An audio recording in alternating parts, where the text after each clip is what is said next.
Assalamualaikum warahmatullahi wabarakatuh. Alhamdulillah wassalatu wassalamu ala rasulillah. La hawla wa la quwwata illa billah. Amma ba'du. Raditu billahi rabba wa bil islami dina wa bi muhammadin nabiyya wa rasula. Rabbi zidni ilman nafi'a warzuqni fahma waj'alni minat tawwabina waj'alni minal mutatahhirin waj'alni min ibadikas sholihin. Amin ya rabbal alamin. Para jamaah ingkang kula mulyakaken, monggo kita nrasaken ngaosipun menika tasih bab iman nggih. Nika mangke ngantos dumugi akhir hadisipun jumlahe wonten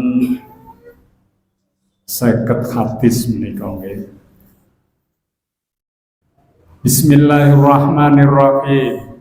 An Abi Sa'idin Al-Khudri radhiyallahu anhu, dari Abi Sa'id Al-Khudri semoga Allah meridhoinya, annahu qala, bahwasanya dia berkata, qala Rasulullah sallallahu alaihi wasallam, bersabdalah Rasulullah sallallahu alaihi wasallam, yushiku ayyakuna khairu malil muslimi ghanaman. Yusiku, hampir terjadi, ayyakuna, ya, khairu malil muslimin, akan terjadi bahwasannya sebagus-bagus harta milik orang Islam ghanaman, adalah kambing. Jadi ini pada masa Rasul, harta benda yang mudah dikembangkan, aset yang mudah berkembang itu peternakan, kambing. Yatba'u biha sa'afal jibal, digembalakanlah kambing itu sa'afal jibal, di atas puncak gunung. Jadi penggembalaan kambing di pegunungan jauh dari pemukiman, karena di sana banyak rumput. Wa mawaki al-qatri, dan juga digembalakan kambing ini di lembah-lembah tempat air itu tertampung.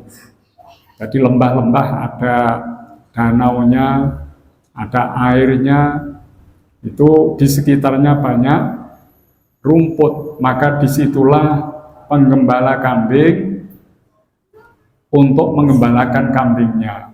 Yafirru bidinihi minal fitan, hal itu dilakukan, yafirru bidinihi, dia khawatir kalau agamanya ini minal fitani, terkena fitnah. Dados niki suatu gambaran, karena banyaknya fitnah yang akan terjadi di masyarakat, maka penggembala kambing yang hati-hati supaya tidak terkena fitnah, sampailah dia menggembalakan kambing di puncak gunung jauh dari pemukiman, di lembah-lembah yang ada rumput jauh dari pemukiman. Soalnya nanti kata Rasulullah akan terjadi fitnah di pemukiman itu. Nah, penerapan di masa sekarang, kula panjenengan, masyarakat kita banyak sekali terjadinya fitnah di kalangan masyarakat. Contohnya mawon, bekerja yang bersinggungan dengan gharar banyak terjadi. Bekerja yang bersinggungan dengan riba banyak terjadi. Pekerjaan yang juga mengandung mungkin maisir, perjudian pun terjadi. Maka kita juga harus berhati-hati untuk tidak terjerumus pada pekerjaan-pekerjaan yang mengandung fitnah. Nah, ini harus dijauhi. Kalau zaman dulu contohnya menggembala kambing. Kalau sekarang banyak jenis usaha yang terkadang kurang hati-hatinya dapat terpengaruh oleh fitnah. Mula teng hadis arba'in kalau riyen dipun terangake seseorang penggembala kambing ini kadang kambing itu dilepas digembala di rerumputan, tidak dirasa kambing itu telah memakan bumi yang dilarang untuk dipakai gembala. Nah itu akhirnya apa? Ini tergolong orang yang terjerumus pada harta yang mengandung subhat. Subhat itu antawisipun halal dan haram. Maka Rasulullah melarang menggembala kambing sampai di tanah yang larangan. Nah ini hati-hati. Yang subhat samar dilarang, apalagi yang haram. Laku lo panjenengan dalam berinvestasi modal kita, ya, dalam perdagangan, bisnis, jangan sampai hal itu bersinggungan dengan harta-harta yang dilarang. Semisal tadi riba perbankan, semisal tadi mengandung maisir maupun mengandung sesuatu yang berisiko tinggi. Nomor salajengipun an Aisyah radhiyallahu anha, dari Siti Aisyah semoga Allah meridhoinya, qalat berkata, karena Rasulullah sallallahu alaihi wasallam adalah Rasulullah sallallahu alaihi wasallam idza amarahum minal a'mali, ketika Rasulullah itu memerintahkan untuk melakukan suatu amal perbuatan, bima yutikuna, atas apa yang mereka sanggupi. Dados Rasulullah niku merintah sahabat-sahabat untuk melakukan amal yang mereka sanggupi, yang wajar biasa. Qalu, para sahabat itu ada yang mengatakan, inna lasna kahaiatika ya Rasulullah, sesungguhnya kami keadaannya tidak sepertimu wahai Rasul. Innallaha qad ghafara laka ma taqaddama min dzambika wa ma ta'akhkhara. Nek panjenengan Rasul niku pun di ngapura dosane sing berlalu pun di ngapura, ingkang badhe dumugi dipun ngapura. Niki sifat yang khusus dimiliki oleh Rasulullah, namanya maksum. Kalau Rasul itu dipun reksa saking dosa, maksum. Ya, kalau Nabi mahfud, dijaga dari dosa. Lah nek kula njenengan mboten enggak ada sifat niki. Jadi kalau kita dosa ya dosa, ada perhitungannya. Tapi Nabi dan Rasul sangat kecil kemungkinan berbuat dosa. Ya. Dosanya antara lain ngeten. Kalau riyen wonten tamu-tamu pembesar kafir Quraisy datang ke rumah Rasul, dihadapilah mereka dengan sambutan yang baik. Ternyata teng mriku wonten tamu malih, naminipun Ibnu Umi Maktum. Niki tamune buta. Nah, Rasulullah mboten pateo napa niki nganggep karang buta niku ya disubya-subya kalih mboten wis dianggep sami mawon. Akhirnya apa? Datangnya Ibnu Umi Maktum tidak begitu respon Rasul dengan baik, sementara Abu Jahal, Abu Lahab, pembesar Quraisy datang disambut baik. Barangkali mereka akan mendukung perjuangan Islam. Tapi ternyata mboten. Mereka mengancam keadaan Rasul, dakwahnya Rasul, sedangkan Ibnu Umi Maktum yang buta, dia ingin minta nasihat tentang ajaran Islam. Maka saat itulah dianggap Rasulullah bersalah, turun surat Abasa wa tawalla an ja'ahul a'ma. Ya. Rasulullah bermuka masam, ditegur oleh Allah. Ada tamu yang datang meskipun buta kok sampai diabaikan. Nah, kesalahannya kecil seperti itu. Dan itu Rasul pun telah merasa kesalahan yang besar, memohon ampun kepada Allah Subhanahu wa taala. Terus niki Rasulullah perintah berbuat baik pada para sahabat. Jawabanipun sahabat, nek panjenengan Rasul niku pun di ngapura dosane sing riyen-riyen sing badhe dumugi, ya. Fayaghdhabu hatta yu'arafal ghadabu fi wajhi. Maka Rasulullah itu marah dengan jawaban itu, tidak suka. Sebabnya apa kok marah? Ya. Yakul piyambakipun dawuh inna atqakum wa a'lamakum billahi ana. Sesungguhnya orang yang paling bertakwa, yang paling faham, yang paling tahu terhadap Allah adalah saya, kata Rasulullah. Mula sahabat ditegur, jangan begitu. Kalau diperintah, lakukanlah. Karena menurut sahabat, perintah ini pasti akan berkelanjutan. Misalnya diganggen melampai ibadah tertentu, dia akan terus melakukannya. Nah itu terasa berat. Nek Rasul ngoten pun di ngapura sedaya lepatipun. Lah sahabat seperti itu, maka jawaban kurang menyenangkan kepada Rasul. Nggih Rasul nggih nate ngalami kemarahan yang lain nggih. Itu ada pada saat perang Uhud ya. Itu kan ada paman Rasul yang dibunuh, Hamzah. Dilempar dengan lembing, tombak, akhirnya meninggal dunia. Lalu dirobek dadanya, jantungnya dikeluarkan, dimakan oleh Hindun. Nah, ini merupakan suatu kejadian yang sangat Rasul merasa kehilangan terhadap pamannya ini. Maka suatu saat setelah Fathul Makkah, negara Mekah menerima kedatangan Islam, terbukanya kota Mekah, ya, pada tahun ke-9 Hijriah nih, ya. Akhirnya apa? Akhirnya Wasi ini masuk Islam dan menemui Rasulullah meminta maaf atas perbuatannya. Rasulullah juga marah, tapi marahnya Rasul masih terkendali, tidak seperti umumnya orang. Cuma begini, setelah Wasi menyampaikan kisah ceritanya sampai dia membunuh ya, pamannya Rasul sendiri, Hamzah, Sayyidina Hamzah, akhirnya Wasi mohon maaf, tapi Rasul bilang, sudahlah, kamu menjauh dari saya, jangan tampakkan mukamu kepada saya. Nah itu kemarahan Rasul. Ya. Betul nek kula njenengan kan mboten ngoten, dibales diapa nih ngoten nggih. Nah, jadi Rasul pun ternyata nggih marah. Walaupun Rasul juga menasihati supaya sahabat-sahabat tidak emosional, tidak terbiasa dengan sifat marah. Tapi marahnya ini marah yang dimaklumi seperti itu. Jadi niki antawisipun nggih.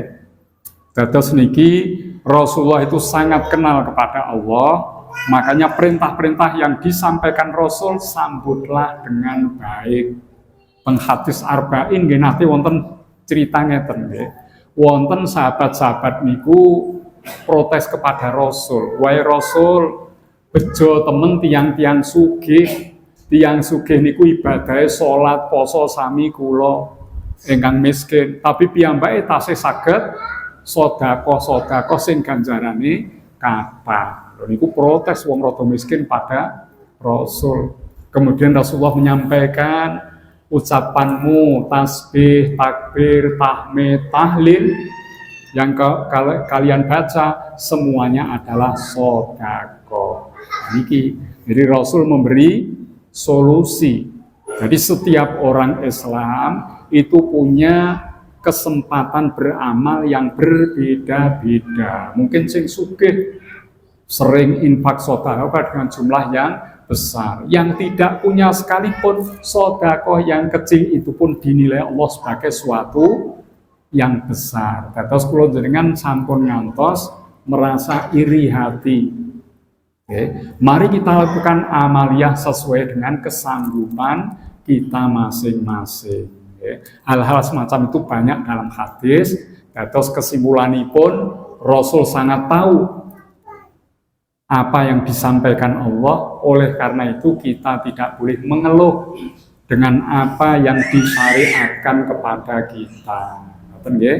Setunggal malih mengke bakda niki tanya jawab saged terus badhe kula aturke lembaran ingkang kula inginaken kula matur menika nggih.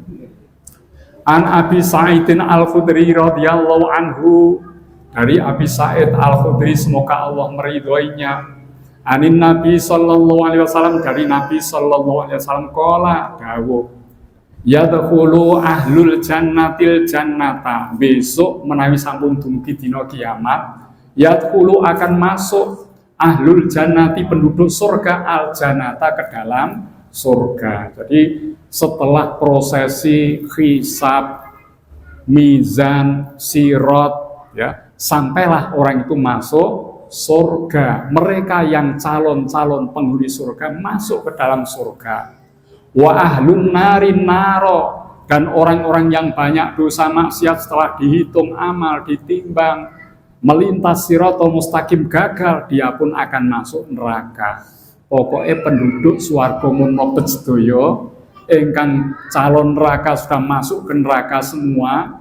Tsumma yaqulullahu ta'ala, kemudian Allah Subhanahu wa ta'ala menika dawuh berfirman, akhriju, keluarkanlah. Para malaikat ditugasi mengeluarkan. Siapa yang dikeluarkan? Mangka nafi qalbihi, yaitu orang yang di dalam hatinya misqala habbatin min khardalin min imanin, tersimpan iman meskipun sebesar atom. Terus binjang ben wong-wong sing mlebu tenggene neraka niku dipun padosi malaikat. Mana yang punya iman meskipun kecil, dia akan diselamatkan dari neraka. Lah niki dados iman niku sesuatu yang sangat penting dalam hidup kita. Mula iman iki monggo dipun rawat kanthi sae, dipun wujudke kanthi amal ingkang saleh, nggih. Dados teng Al-Qur'an sering innalladzina amanu wa amilus sholihati, berkali-kali disebut seperti itu, ada 90 kali. Ya. Kenapa Allah sering menyebut itu? Karena iman itu harus diwujudkan dalam bentuk amal soleh. Nah niki, mula monggo kita sedaya mujudake kepercayaan, keyakinan, iman kita kepada Allah dengan amal yang soleh. Nah nek saged amale soleh, imane kiat, niku insya Allah mboten mlebet neraka. Soalnya benjamin dipun timbang, nek kesaenan niku langkung berat, ya, tenimbang menika ingkang awon, tiang niku mlebet swarga, mboten mlebet neraka, langsung ke surga. Faman sakulat mawazinuhu fahuwa fi isyatir radiyah. Semanten ugi nek ditimbang kok sing elek luweh berat, sing apik niku enteng. Salate yo biasa, infak sedekah kadang-kadang ditimbang sing apik niku namung 50%. Berarti sing awon iki 60%. Dalam ayat tadi diteruskan, wa man khaffat mawazinuhu, barang siapa ringan timbangan amalnya, fa ummuhu hawiyah, orang itu kembalinya di neraka hawiyah. Nah niki kula jenengan berlomba, mari kita masing-masing untuk memperberat amal ingkang sae. Niku mboten angel, sampai Rasulullah memberikan solusi seperti ini. Kalimatani niki nggih teng hadis arba'in jenengan pun khatam niku nggih. Ana rong kalimat. Nggih. Habibatani, dua kalimat sangat dicintai oleh Allah. Khafifatani alal lisan, dua kalimat ringan diucapkan dengan lisan. Ya, sakilatani fil mizan, dua kalimat itu akan memperberat timbangan amal kebaikan. Napa niku? Subhanallah wa bihamdihi subhanallahil azim. Lah niku enteng niku. Sore enjang kula njenengan tasbih niku subhanallah wa bihamdihi subhanallahil azim. Ya, tentu saja makna harus dipahami, ampun kalimat mawon, ya. Jadi maha suci Allah dengan segala pujinya. Di alam semesta pujian-pujian hanya kepada Allah. Kesimpulannya pujian itu. Kula njenengan kok dahar enak, mergo Gusti Allah paring sehat. Coba nek kula njenengan sakit, makan yang enak pun tak terasa nikmat. Kula njenengan mirsani pemandangan indah, ya. Kita merasa senang, itu karena Allah telah menciptakan panorama yang indah.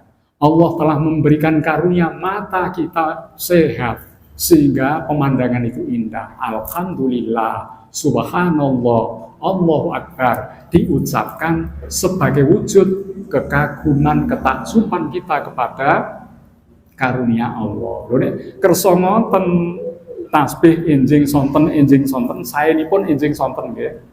Ya, soalnya perintah Al-Qur'an ngoten, ya ayyuhalladzina amanu dzkurullaha dzikran katsira. Wahai orang-orang yang beriman, zikirlah kamu sebanyak-banyaknya zikir. Wasabbihu bukratan wa asila. Bertasbihlah kamu pada pagi hari serta petang. Nah, niku tasbih kados niku luar biasa. Jadi untuk berbuat baik tidak sulit. Sesuai kemampuan kita masing-masing. Infak kok duit 1.000 itu pun bagus.